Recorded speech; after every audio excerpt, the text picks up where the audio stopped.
Clark County Today is presented by Connell Real Estate. Hire an agent, get a team. Learn more by visiting connellrealestate.com. Clark County Today is brought to you by Target Zero with the goal of eliminating traffic fatalities in Washington by 2030. Take the pledge today.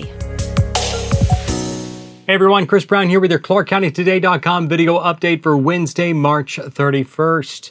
Well, 3 Republican challengers to Representative Jaime Herrera Butler's 3rd congressional seat gathered Tuesday night in Battleground for a forum hosted by the Clark County Republican Party and the Activate Republicans group. The event, which was held before a large crowd at the Church of the Rock and live streamed by Clark County Today, featured candidates Joe Kent, Heidi St. John, and Wadi Yakhour. Now, according to organizers, Herrera Butler was invited to participate but did not respond. The candidates who did participate made it clear how they differentiate themselves from the 6th-term Congresswoman.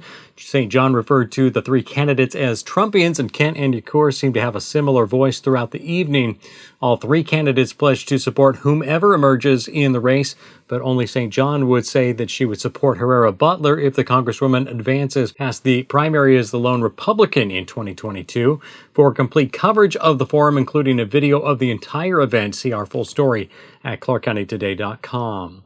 Well, House Transportation Chair Jake Fye has released a title-only bill for a new Washington transportation package. The single-paragraph document has no details regarding revenue plans or what projects will be funded. At the start of the session, Fye announced a possible 16-year, $26 billion proposal that included an 18-cent gas tax increase. When combined with proposed carbon taxes, it could raise gas taxes to nearly $1 per gallon in Washington. The House Transportation Committee is scheduled to hold its first public hearing on the bill tomorrow, though it's still unclear if further details will be available to the public ahead of time. Republican legislative leaders have said now is not the time to raise taxes as the economy continues to recover from the COVID pandemic, and that expected federal dollars could cover much of the anticipated budget shortfall. Clark County Today will continue to provide updates as the legislature winds down over the next couple of weeks.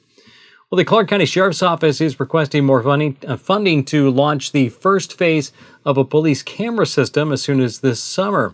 During a work session today, the Sheriff's Office prosecuting attorney Tony Golick, the county clerk, and members of the district and superior court detailed the opportunities and challenges of a camera system. Sheriff Chuck Atkins said he's 100% on board with the idea, but that it would require over $500,000 this year to launch and up to $1.1 million annually to run. Aside from purchasing body-worn cameras and dash cams, much of the annual cost would be in public records requests and data storage. It's expected at least 3 new hires would be needed to handle combing over video footage to make sure victim identifications and other things are blurred or bleeped before it's released to the public. The prosecutor's office and court said they also support the plan. Vancouver police are already planning to roll out a similar program before the middle of next year, but the sheriff's office plan would likely be done in stages, with around 60 deputies outfitted with cameras later this year, and then a broader rollout once everything is working well. For more details, see our story at ClarkCountyToday.com. Well, Declan Reagan didn't live long, but he left a deep impression in the lives of those around him. Our own Paul Valencia recently caught up with Declan's mom, Lauren, who has a new career, a job she is deeply passionate about. Declan Reagan was an inspiration. 3 years after his passing, he still inspires so many, including his mom. Lauren Reagan has had a career change.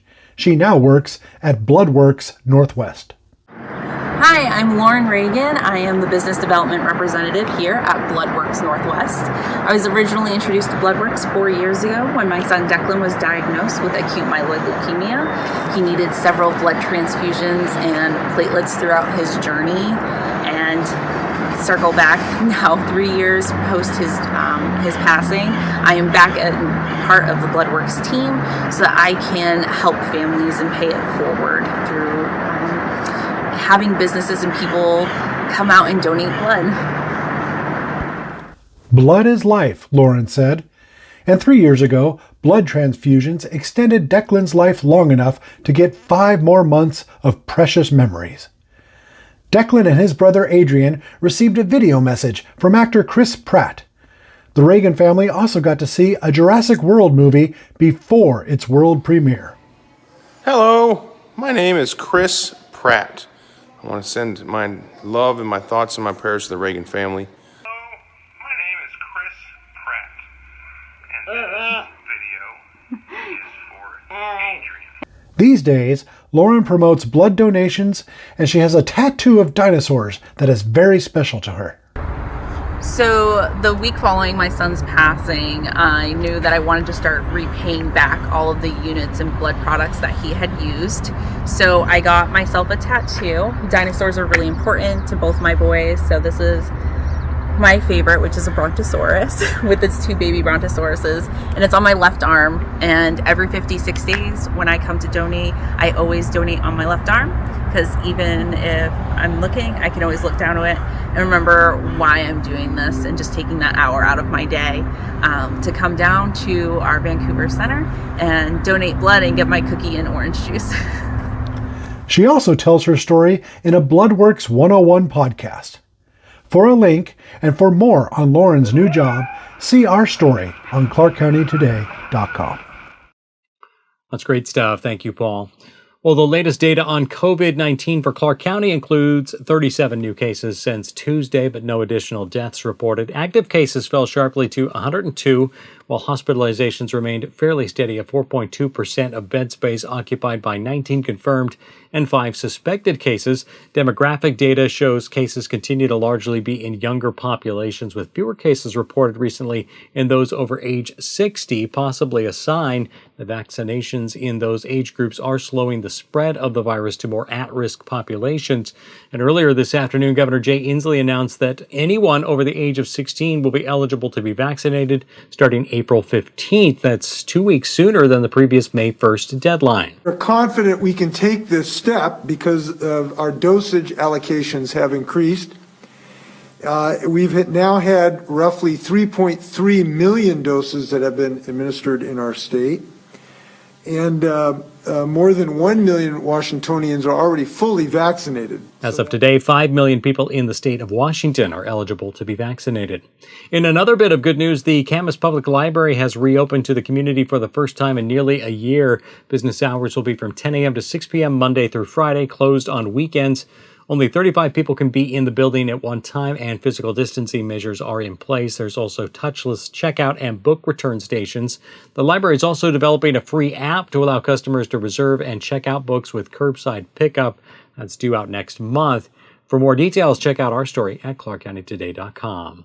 And that's your midweek check of the stories we're following for you. There's more coming all the time, so if you don't want to miss out, make sure to follow us on Facebook, Twitter, and Instagram, and also YouTube. You can see when stories are posted and be part of the conversation. You can send us news tips and story ideas as well via email to news@ClarkCountyToday.com. For all of us, I'm Chris Brown. Thanks for watching. We'll be back with you again tomorrow.